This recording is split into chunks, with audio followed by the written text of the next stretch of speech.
Good evening. It's Thursday, the 13th of November, and here's what's making news around the world on World News Tonight. Congress approval. Trump signs bipartisan funding agreement to reopen government operations. Finance summit. EU finance ministers meet in Brussels to discuss Ukraine's funding gap for 2026 to 2027. Family hero. A toddler is rescued from drowning at a private swimming lesson by a quick-thinking cousin.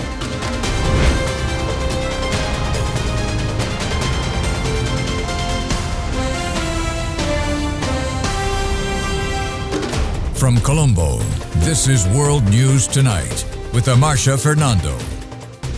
Good evening once again, and thank you for joining us on World News Tonight on the Derana News channel. After a record-setting 43-day shutdown, Donald Trump has signed a funding package restoring pay for federal workers and reopening agencies. The measure passed the U.S. House of Representatives by 222 to 209 earlier today and funds operations to January 30th. The relief comes just in time for a major holiday travel surge. U.S. President Donald Trump signed a funding package to reopen the federal government on Wednesday, ending the longest shutdown in U.S. history. The federal government will now resume normal operations, and my administration and our partners in Congress will continue our work to lower the cost of living, restore public safety, grow our economy, and make America affordable again for all Americans again. The bill is passed. The motion is adopted. The deal cleared Congress earlier in the day after the House of Representatives passed it with a vote of 222 to 209. That was despite strong opposition from House Democrats, who are angry that a long standoff launched by their Senate colleagues failed to secure a deal to extend federal health insurance subsidies. House Minority Leader Hakeem Jeffries spoke prior to the vote. House Democrats will continue to fight to address the health care crisis that Republicans have created. And House Democrats will continue to fight to extend the Affordable Care Act tax credits for tens of millions of Americans. This fight is not over. We're just getting started. While the deal sets up a December vote on those subsidies in the Senate, no such promise was made in the House. The measure reopens the government after a 43-day shutdown. It will restore disrupted food assistance, pay hundreds of thousands of federal workers, and revive a hobbled air traffic control system. It would extend funding through January 30, leaving the federal government on a path to keep adding about $1.8 trillion a year to its $38 trillion in debt.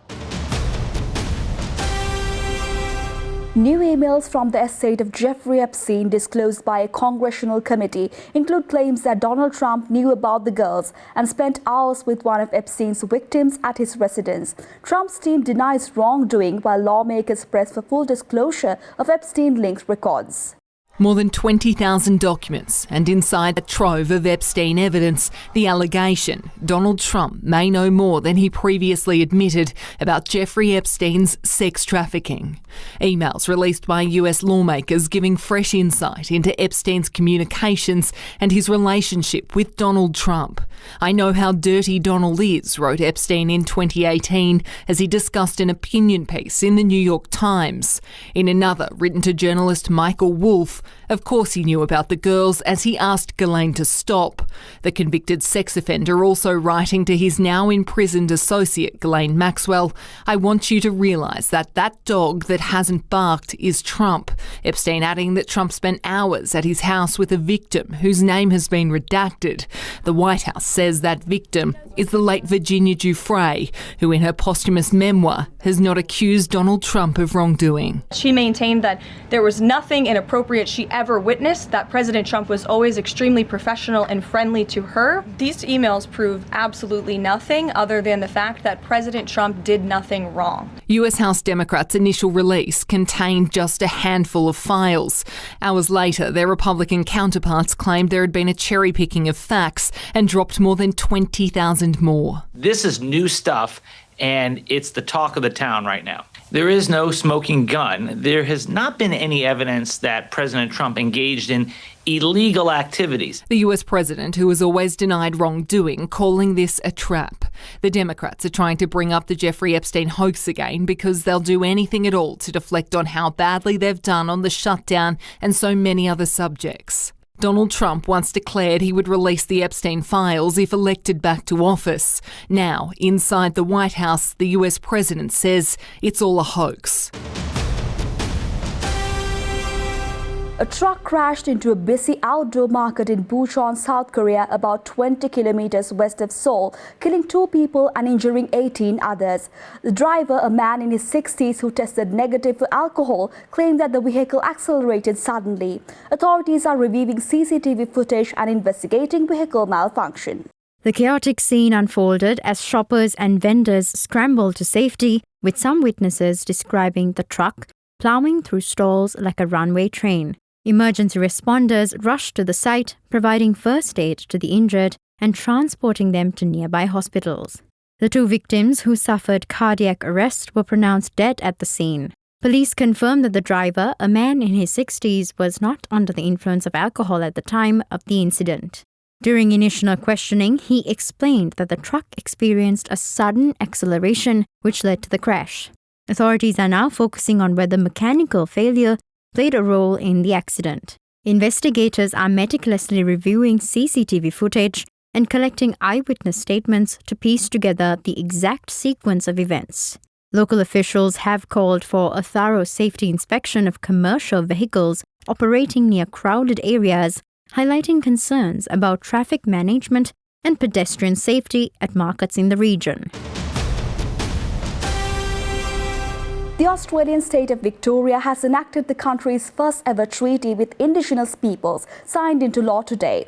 The deal, effective December 12th, includes a formal apology to First Nations and establishes a permanent advisory board offering unprecedented oversight to Indigenous Australians. The move marks a landmark step in national reconciliation efforts.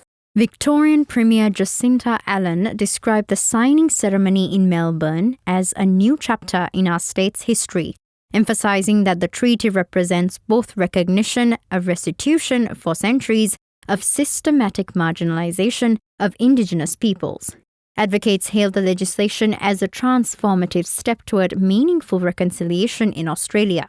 The treaty, which comes into effect on the 12th of December, not only delivers a formal apology to First Nations communities, but also establishes a permanent advisory body.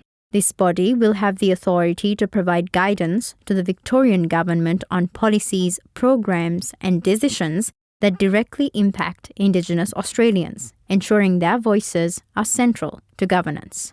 For years, Australia has lagged behind other colonised nations such as the United States, Canada, and New Zealand in formalising agreements with its Indigenous population. With roughly 1 million Indigenous citizens consistently tracking below national averages on socio-economic measures, this treaty is viewed as a crucial step toward addressing disparities and fostering long-term equality. Let's go in for a short commercial break. More world news coming right after this.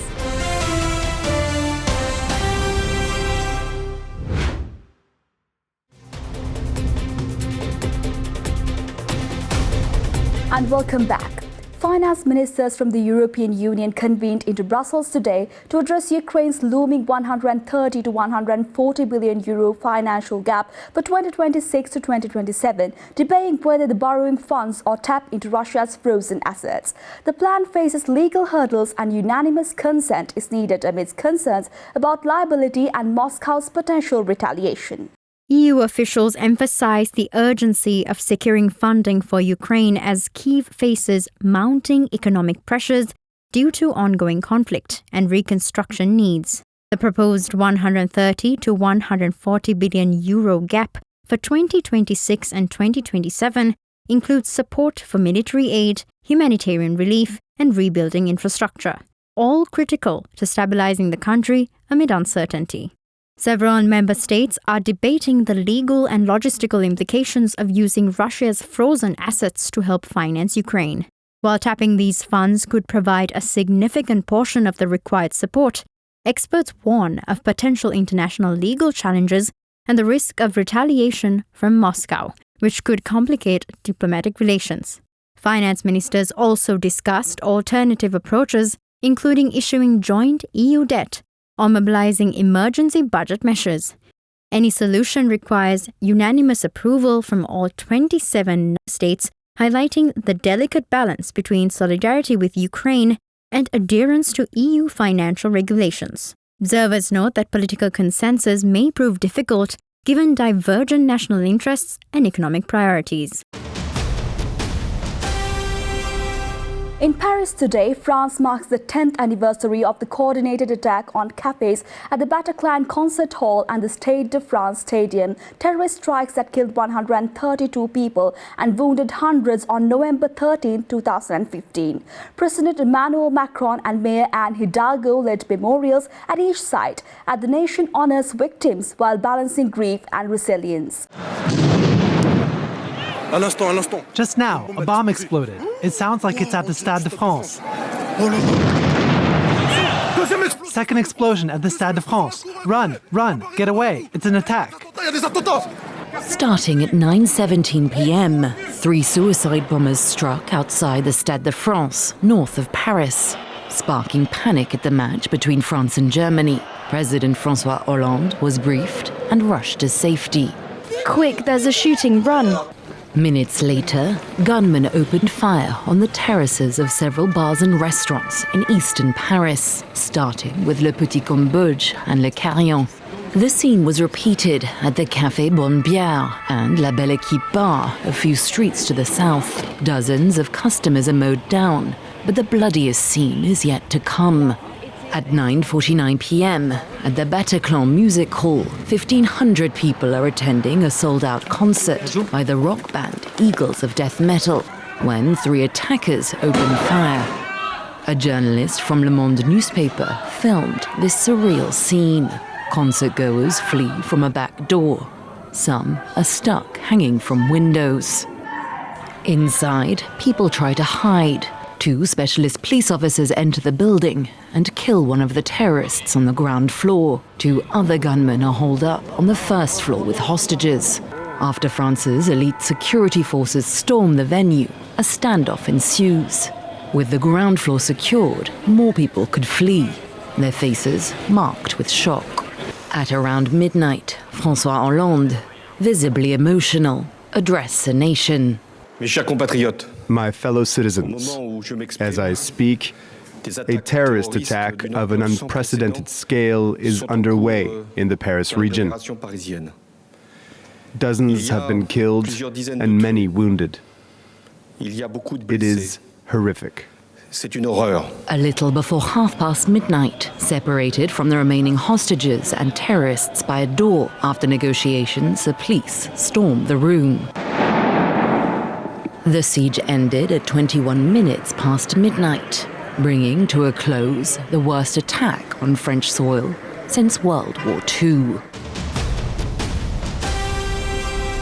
The Iranian capital Tehran, home to over 10 million people, is facing its most severe water crisis, yet with reservoirs at record lows, and officials warning the city could become uninhabitable if rainfall doesn't arrive by December. Authorities have begun pressure cuts and are preparing rationing measures. Iran is grappling with its worst water crisis in decades, with officials warning that Tehran, a city of more than 10 million people, may soon be uninhabitable if the drought continues. President Masoud Pezeshkian cautioned that if rainfall does not arrive by December, the government must start rationing water in Tehran, and even then, citizens may still need to evacuate the city. But Iran's water crisis is not solely the result of low rainfall. Decades of mismanagement, including overbuilding of dams, illegal well drilling, and inefficient agricultural practices have depleted reserves. That's according to dozens of critics and water experts who spoke to state media in recent days. The mismanagement sparked protests over water shortages in both 2018 and 2021. The government has blamed the crisis on various factors such as the policies of past governments, climate change, and overconsumption. The water shortage is straining citizens already struggling under the weight of a crippled economy. State media said that Iran's national water and wastewater company has dismissed reports of formal rationing in Tehran, but confirmed that nightly water pressure reductions were being applied and could drop to zero in some districts. The public has been urged to install storage tanks, pumps, and other devices to avoid major disruption. The capital depends entirely on 5 reservoirs fed from rivers outside the city, but experts say they are only half full and could run dry within 2 weeks at current consumption levels. The crisis extends far beyond Tehran. Nationwide, 19 major dams, roughly 10% of Iran's total, have effectively run dry. In Mashhad, Iran's second-largest city, with a population of 4 million, water reserves have plunged below 3%. The government of Iceland has formally classified the potential collapse of the Atlantic meridional overturning circulation as a national security and existential threat, warning that its shutdown could plunge northwestern Europe into severe cold, disrupt global weather systems, and strain food, energy, and transport networks. Iceland has declared the potential collapse of the AMOG a national security concern and an existential threat. They say the AMOG, or Atlantic Meridional Overturning Circulation, may collapse within the next couple of decades as global temperatures keep rising. So, why is the AMOG important? The major Atlantic Ocean current system brings warm water from the tropics northward toward the Arctic, and the flow of warm water helps keep Europe's winters mild. But warming temperatures are now speeding the thaw of Arctic ice and causing meltwater from Greenland's ice sheet to pour into the ocean. Scientists warn the cold fresh water could disrupt the current's flow. A collapse of the AMOG could trigger a modern-day ice age for northern Europe. That means winter temperatures across the region would fall to new cold extremes, bringing far more snow and ice. An Atlantic current collapse could have consequences far beyond northern Europe. Scientists say it could potentially destabilize long-time rainfall patterns, relied upon by farmers across Africa, India, and South America. It could also contribute to faster warming in Antarctica. Iceland's climate minister said the government is assessing what further research and policies are needed, with work underway on a disaster preparedness policy. Time for a short break now. We'll be right back with more world news.